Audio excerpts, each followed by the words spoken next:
On today's show, we get our first look at the CR-X from Creality. Stay tuned.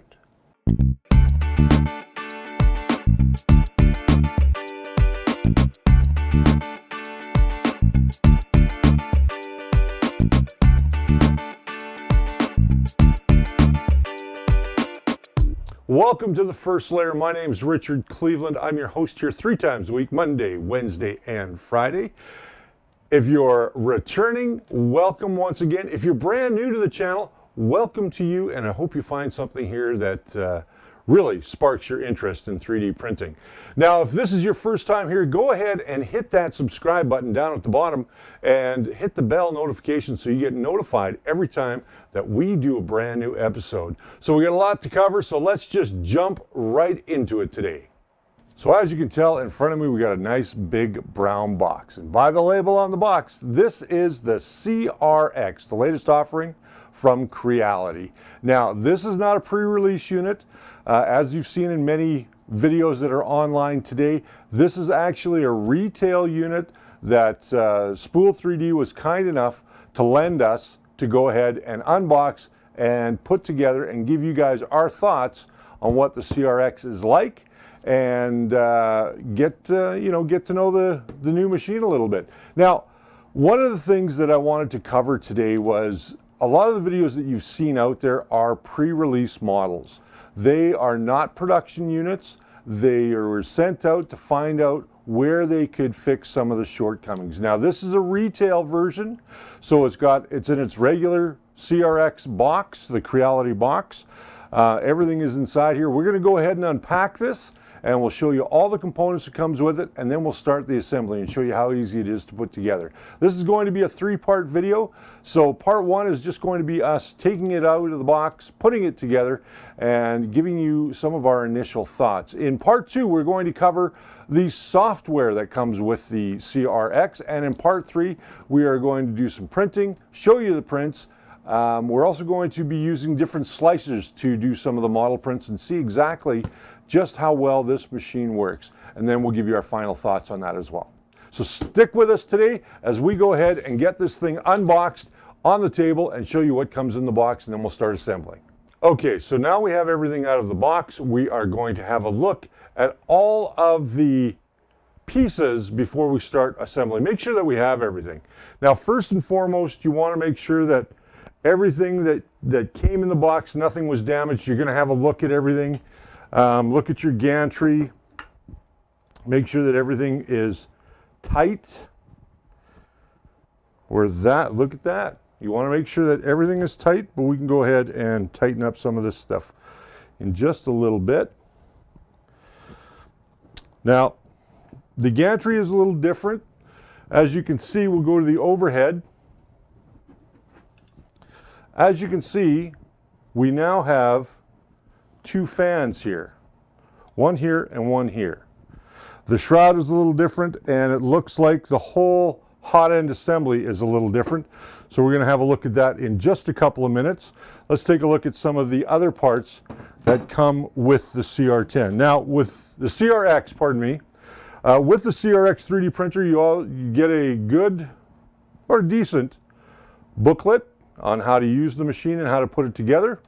We have that already on PDF, so we're just going to put that off to the side. You get your standard toolkit,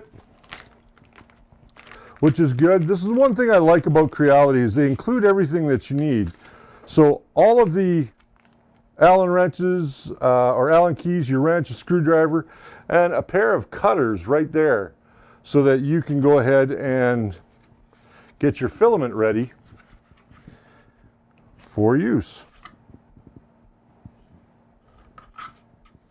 That's a nice touch. Now, they also include a scraper, which is a good idea. You have a spare parts bag here, which in the spare parts bag, a little different from the CR10. Let's find out what's in here. We have a couple of spare nozzles and a couple of spare inlet Bowden tube assemblies. We have the screws that we need for attaching the gantry to the base. We have our nuts and bolts and large nuts for our spool holders, a warranty card, and your CR-X micro SD and SD card adapter, which is kind of a nice touch. We also have the USB cable. We have 2 spool holders with brackets. These are the same spool holders you get with the Ender 3. And you also get a couple spare lengths of Bowden tube. Now, Creality is known for giving you everything that you need to get started, and this is no different, because with this build, we have not 1, but 2 rolls of PLA, and both of these have desiccant packs inside of them, so when you're not using them, you can certainly go ahead and put them inside your freezer bags and store them for later on. Put that desiccant pack in there as well. So 2 rolls of 1 kg CC tree filament. We'll just put that off to the side. We'll get all that stuff moved over. You also get your power cord, and they're nice enough to include a multicolor print. Now, and this one is just a little butterfly. Nothing special here, just a nice little wavy butterfly.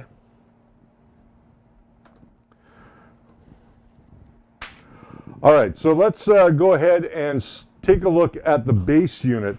On the base unit, you have a new surface. This is Creality's version of the Ultra Base from Anycubic.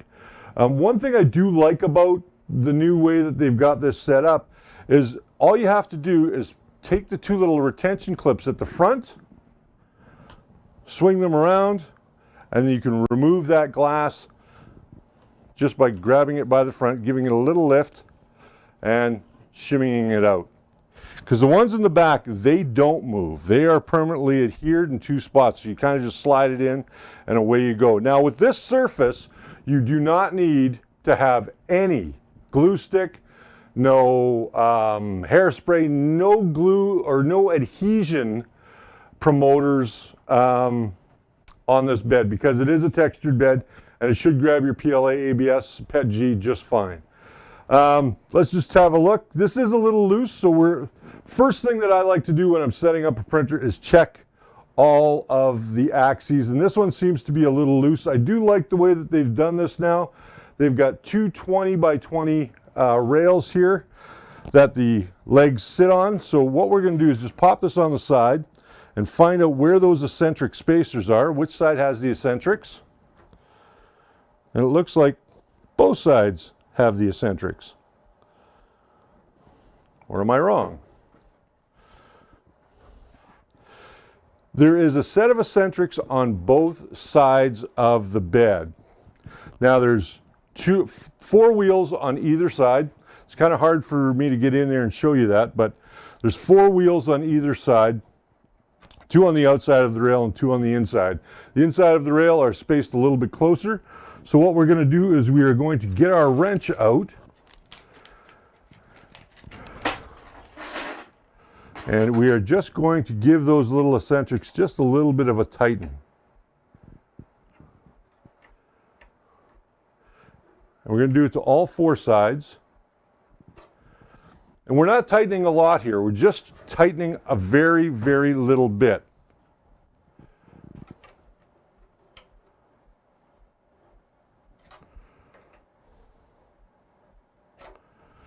And then we'll test it again. Still a little loose. So we're just going to get in there and give them a little bit more of a tighten.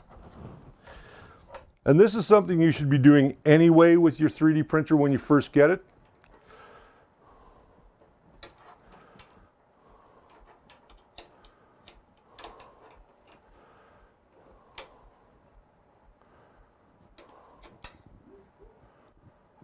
Still a little bit at the front.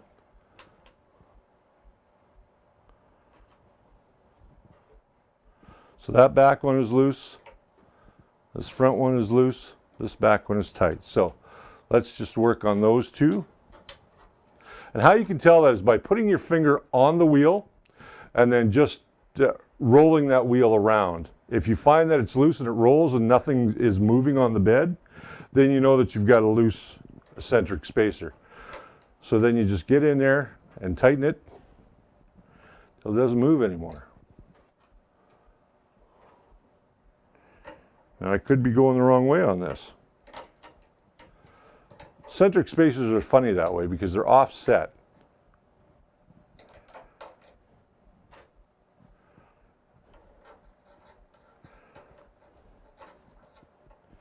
Now this is something you should be doing with every 3D printer that you have that uses the wheels. That front one's just a little bit loose still, so I'm just going to give it a little bit of a tighten.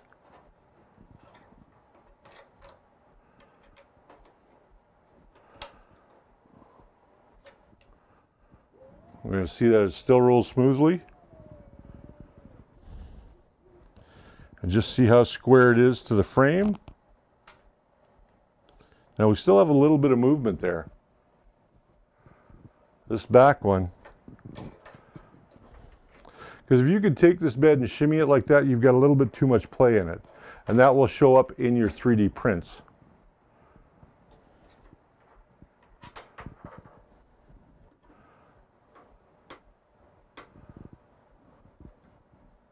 So it's this front one now that is too loose.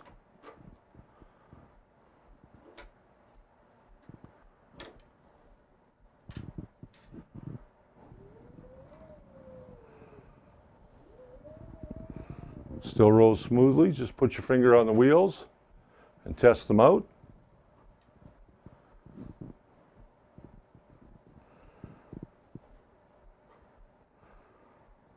Okay. That seems pretty good.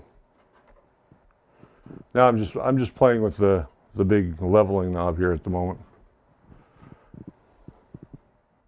That seems pretty good. We've taken out the slop in the bed. You should do that, like I said, every time you buy a new printer. If you've got a printer that uses these rails, then by all means make sure that that the eccentric spaces are all tightened up. And we're going to do the same thing right here on the gantry as well before we assemble it. This is the best time to do it because if you wait and do it later, you can still do it later, but this is kind of the best time to play with it. So that wheel is really loose. That one is super loose. That one is tight. That one's tight. And that one is a little bit loose. So we're going to find where the eccentric spacer is on this. And if I remember right, these are all the same. So on the gantry, same as the CR10, your eccentric spacers are right here. You only have one on either side. And we're just going to give this one a little tighten.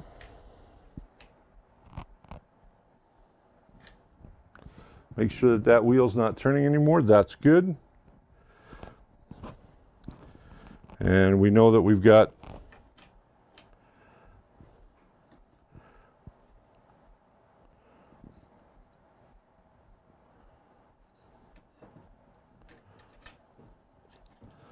that wheel right there, so we're just going to give it a little bit more of a tighten. Get this gantry out of our way.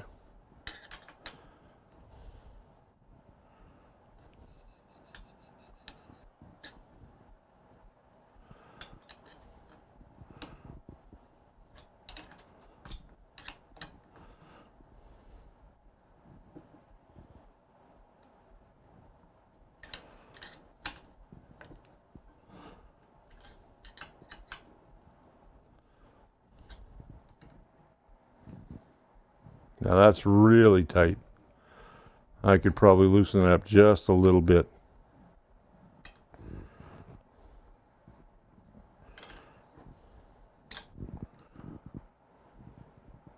That's good.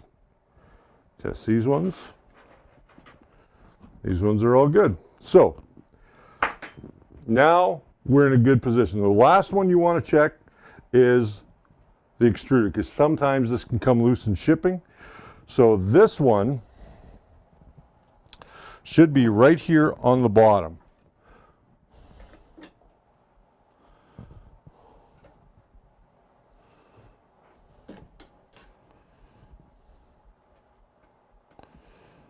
I'm just gonna, that looks good. That looks good, nice and snug. Okay, so now we're ready to go ahead and start assembling the CR-X. Now, again, I will look at all the nuts. I will look at the rods. I will just kind of give a general inspection over the entire process. Very easy to put this unit together, and I'm going to show you how to do it right now. We need to find our screws. There should be 4 of them. They're clearly labeled in a bag that says spare parts. We need 2 for each side, and they come with these little lock washers. I want to kind of show you. You can see there that they come with these little lock washers. So these, you want 1 on each bolt that is going to go into the machine. Now this is where it kind of gets a little tricky. You can kind of do it one of 2 ways. You can put it off the table a little bit. You can put the machine off the table a little bit while you're trying to put these in, or you can do it on its side. I prefer to kind of just turn the machine, make sure that all of our tools are out of the way so we can access them when we need them. Keep these bags. It's a really good idea to hold on to them because you can put your tools and stuff back in them. So we've got our bolts. We're just going to move them off to the side. Make sure they don't fall off the table. There is our gantry. We're just going to grab this machine, bring it over, line things up.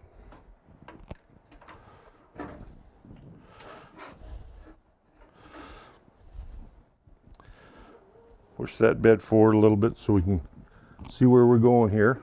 There we go. Once you've dropped in to the 2 little slots on the metal, you're good to go. So now just put 1 hand on top of the machine while you spin it around, or you could have done this ahead of time, like I probably should have. We're just going to drop 1 edge off the table. Okay. I'm going to take our screws. We're going to find the Allen wrench that we need for this, which is the big one. I'm going to pop that on there. Pop it up through the bottom. There is a slot down there.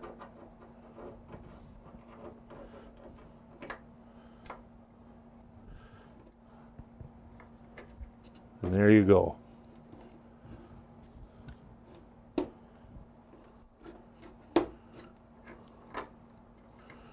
And just get that started. It's a little tough to line these up sometimes.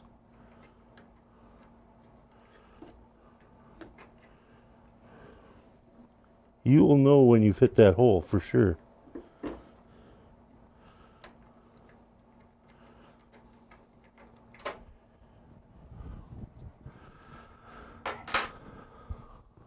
We're going to go ahead and put all 4 screws in, then we'll be right back. All right, so we've got our 4 screws in. It really doesn't take that long, just a couple of minutes to thread them all the way in. One thing that I did notice when I was putting them in is that the channels that the screws go in are now perfectly blocked off. So what that means is when you're driving that bolt up into the X and Z gantry here, it's not going to fall into the machine, so you won't have to go ahead and get it later or take off the bottom. One thing I did notice is that there's no power adjustment on here, so I am going to open up the bottom, and I'm going to let you guys see what we do in the bottom there, but let's go ahead and plug in everything that we need to plug in. I'm going to go back to the upper camera here. So you can see exactly where we are going to go ahead and plug in our Z motors. I will say this, that the wiring is really nice on this unit. There's not a lot of wires to get tangled anywhere. Just make sure that you plug everything in correctly.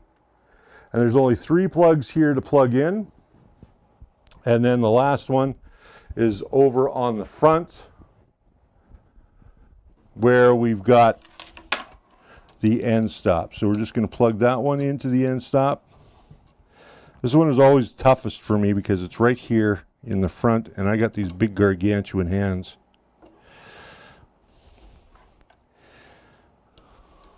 There we go. Make sure that that is seated all the way in, and then we're going to connect the ribbon cable. Now, I'm going to turn this one more time so you guys can see this.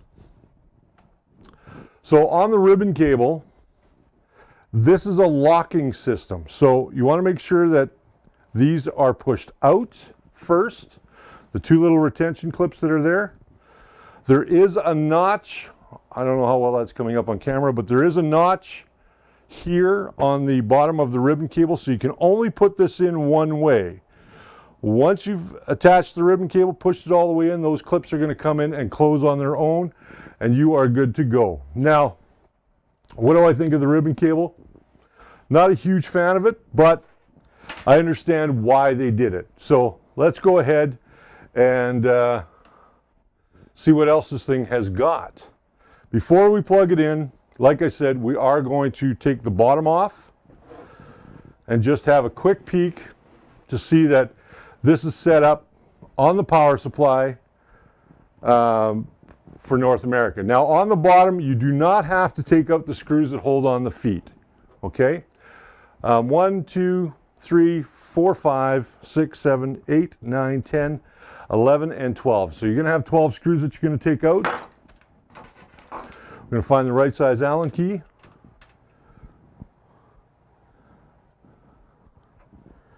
And that is not an Allen key at all. We're going to have to go ahead and have a look at that. I'm just going to turn this on its side like so, so we can get at those screws much easier as we dig into the desk. And we need to make sure that we have the proper screwdriver. So I'm just going to go get a screwdriver and I will be right back. Okay, so we've got the bottom of the unit taken off, and I'm actually quite surprised at what they've done here. Looks like they've done a really good job. They start out by using a Meanwell 500 watt 24 volt power supply. This is a self-switching power supply, so you don't need to adjust any switches for your particular country. Also has a nice fan in it, which could make this a little bit noisy. We'll find out. They have a fan at the back, which is a sleeve bearing fan, and then they have another fan right here, a centrifugal fan, which is blowing air, drawing air in and blowing it across the board to keep that board nice and cool. Now we have a micro SD slot on our touch panel here, which is at the front. We'll show you that touch panel in just a little bit, but this is there so if you wanted to go ahead and do a upgrade on the panel, if let's say they release a patch or something, you'll be able to do that right there. And now they are using the 2.1 version Creality control board. This again is a control board that is Arduino based, and it is based around the Atmega 250, I believe, or 1250. And they've got nice heat sinks all the way across all the different chips there where everything connects to. Now, the one thing that this differs from your standard Creality CR-10 board is that this particular board has all of the control outputs chipped. So basically you have a control chip for each one of them, and you're going to need that because technically this has a dual extruder. Now this also has those two foam blocks that I was telling you about when we put the screws in, made it really easy to line things up and your screws didn't fall inside the case. Now these are just glued on, so be aware of that.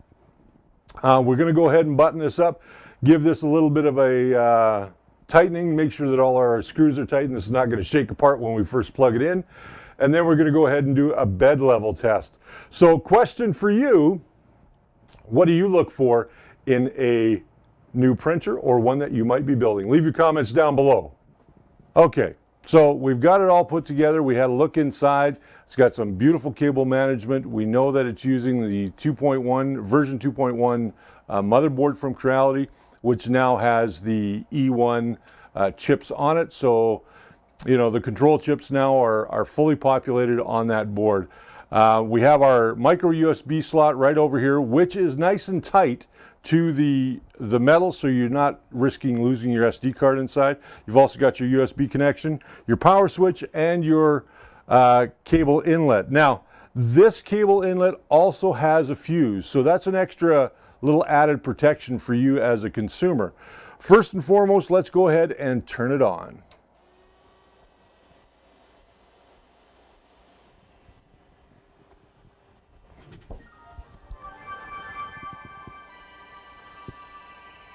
Has a nice little loading bar at the front here.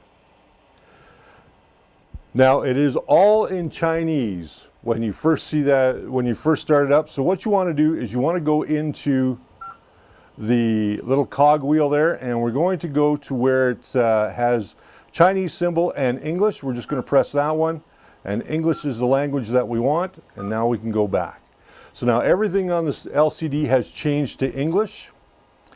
And let's have a quick look at some of the features of this machine. We'll go back to the main screen. We have our SD card, so we can read from the SD card. We have our temperature control for preheating. We can see down here at the bottom that we're at 23, 24 degrees on the nozzle and 23 degrees on the bed. So what I want to do first and foremost is I want to lift that bed a little bit. So I'm going to go to the moving tab, and I'm going to raise the Z, and I can raise the Z either by 1 millimeter, 0.01 millimeter on the Z, or 10 millimeters. Right now it's set to 10 millimeters, so we're going to just bring that up a little bit before we go into going ahead and doing the bed leveling. Just want to make sure that all the axes are moving.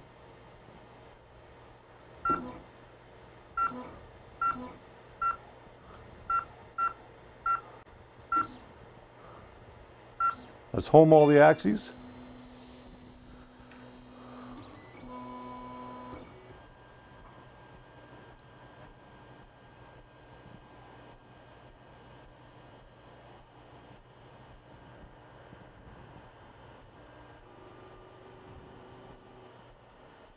Now that is a little high, so let's move that Z up a little bit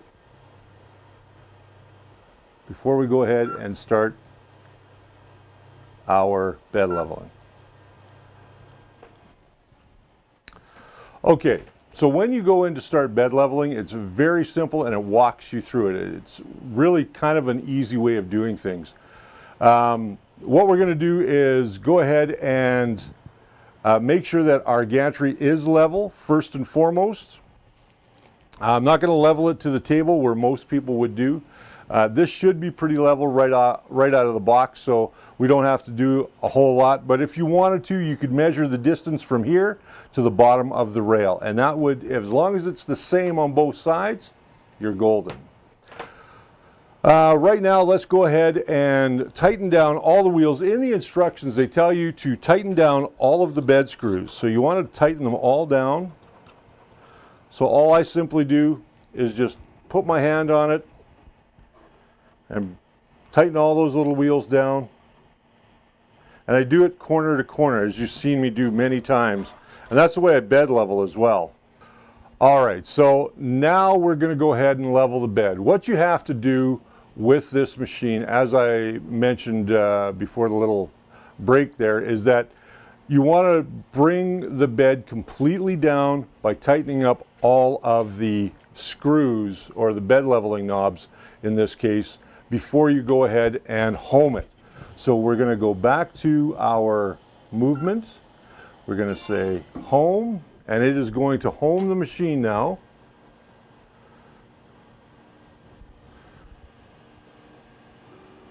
And it does not touch the bed, which is exactly what we're after.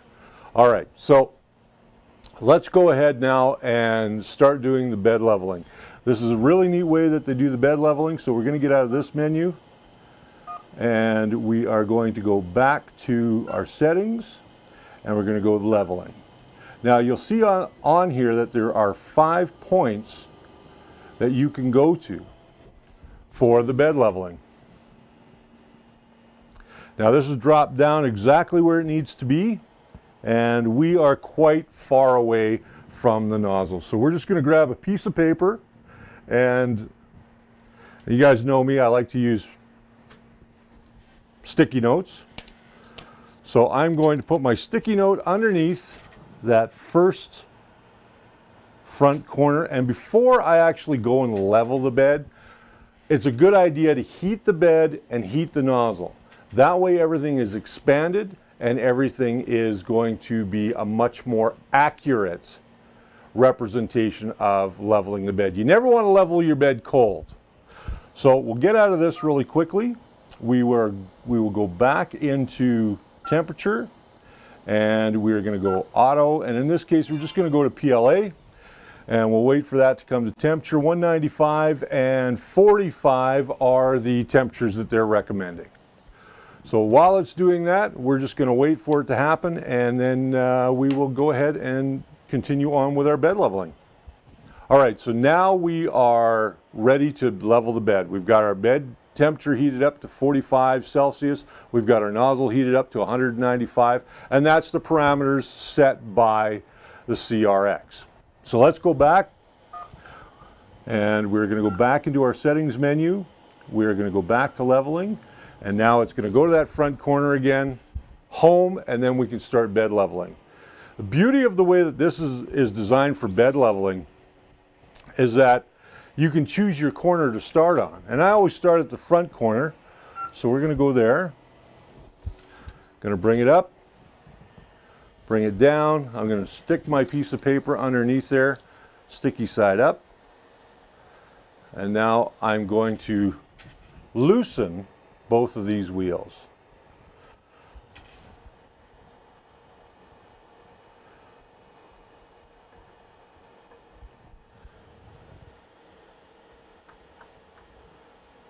Make sure I'm going the right way. Just grab my paper here.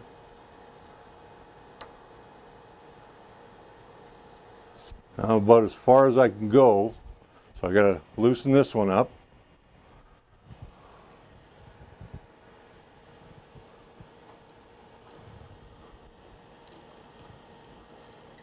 Well, that's a problem. That's a real problem.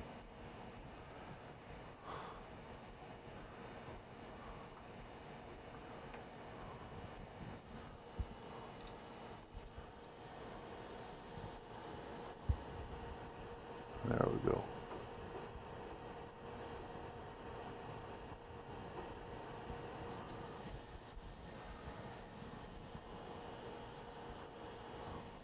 Okay, so we got a little bit of friction there on that front corner.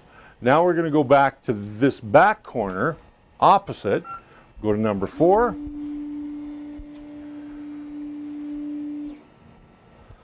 we'll just see exactly how far we need to go here. Shouldn't have to go too far here.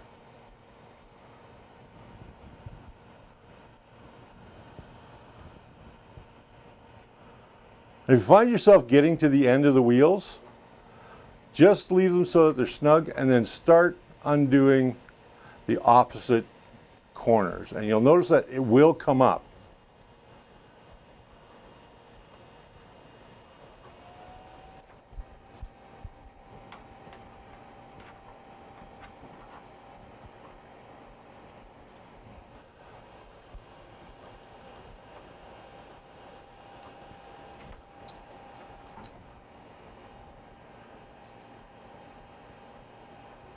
The nice thing about having these big wheels on here is that you can go ahead and fine-tune your setup. So now we'll go to that front corner. Again, we'll hit number 2.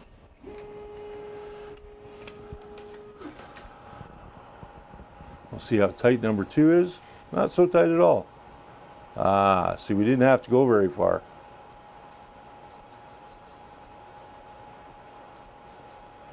All right, let's go to back corner here.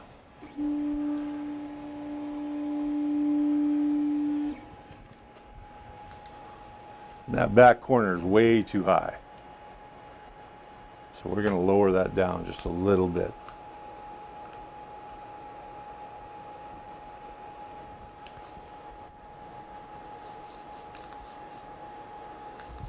That's about where I want it. And we're going to try this one more time. Let's see where we are in the center. Put our piece of paper down. And it's a little tight, so we're going to go back to the front corner and we're going to run through this whole procedure one more time.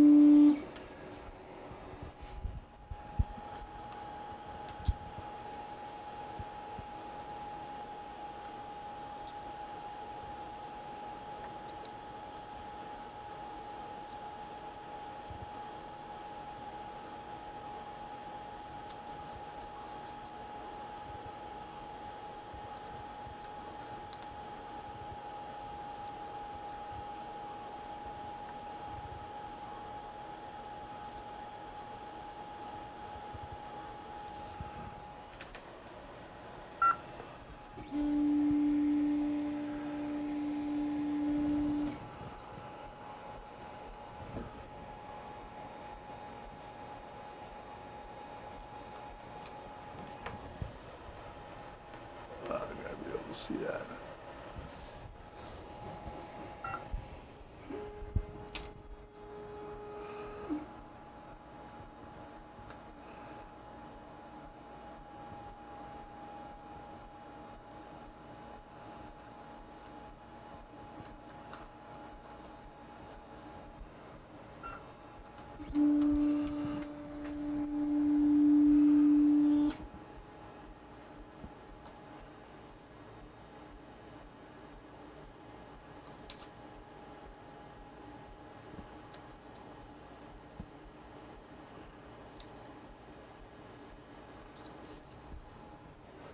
And lastly, we're going to check the center.